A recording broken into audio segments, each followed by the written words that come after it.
Salut, salut. Moi, je suis un fils du village, le village Mbom. Je réside à Yaoundé, médecin. Chaque année, je viens dans mon village. Et si je vous montre une société de parcs de bois installée à Samelma, dans mon village Mbom, 200 francs de la ville de Samelma. Nous sommes fatigués. On s'était pendant longtemps. Il est temps qu'on parle, on ne peut plus supporter. Mon village est dans l'obscurité depuis au moins 30 ans aujourd'hui. 30 ans aujourd'hui que mon village est dans l'obscurité. Les agents sonnels, il y avait l'électricité. Les agents sonnels sont venus voler le transformateur.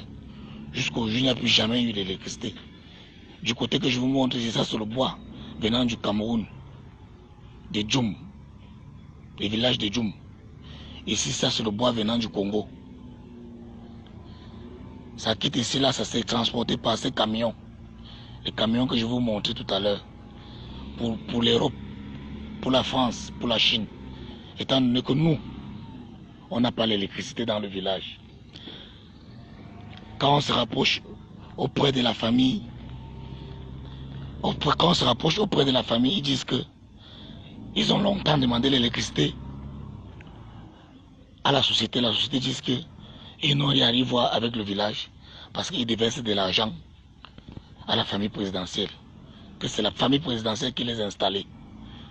Chaque temps, le préfet, le sous-préfet de la ville de Samelma, les commandants, les autorités viennent prendre du gasoil ici. En venant prendre du gasoil pour carburer leurs voitures, ils ne se soucient pas du fait que le village n'a pas l'électricité. Un village proche de la ville de Samelma, 200 francs de la ville de Samelma. C'est un quartier de Samelma qui n'a pas le courant depuis au moins 30 ans. Pour l'eau, nous ne demandons pas. Parce que nous avons encore les marigots derrière nos maisons qui nous donnent de l'eau. Nous demandons à la famille présidentielle de nous donner l'électricité, d'arrêter de prendre l'argent dans cette société. De nous donner les hôpitaux dans nos villages. De nous donner l'eau et l'électricité. Au moins les forages.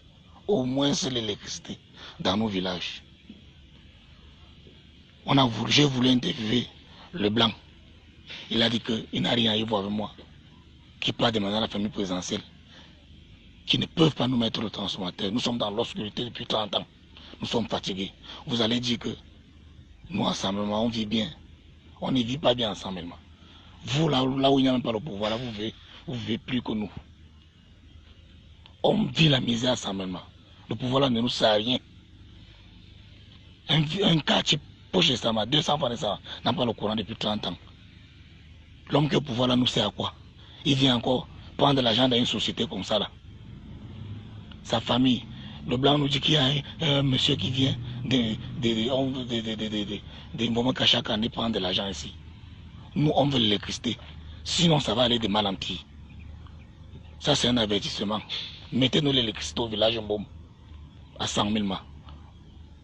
Je filme tout, je vous envoie. J'envoie au monde entier qu'on voit comment on souffre.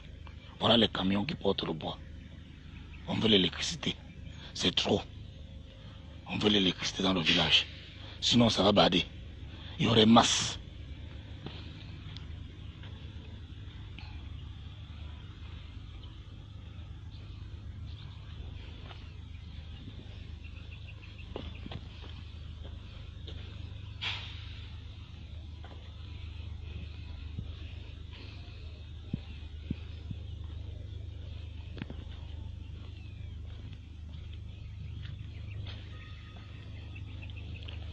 Trop, c'est trop. Biteria. Qu'est-ce que c'est ça? Biteria Djaladi.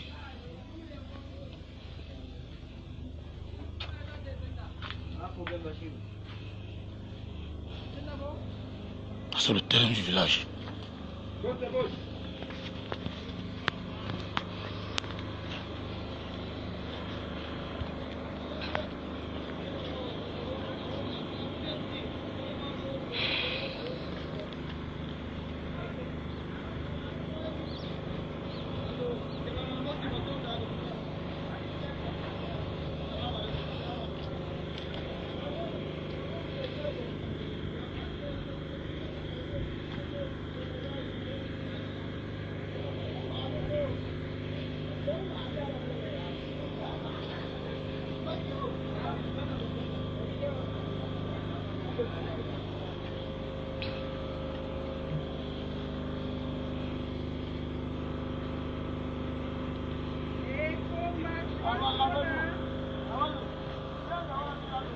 comme vous pouvez voir, le camion qui transporte ces bois-là.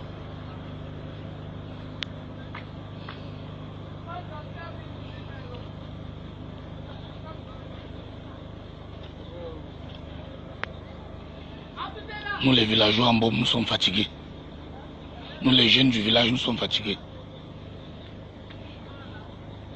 Si on ne nous met pas l'électricité, on va sceller la société là. Mettre tous ces camions là dehors, arrêter les travaux.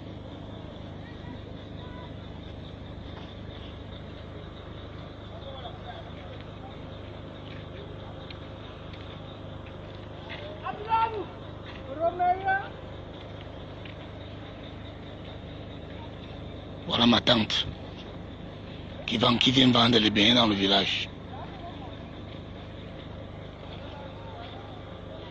Trop, c'est trop. On veut l'électricité.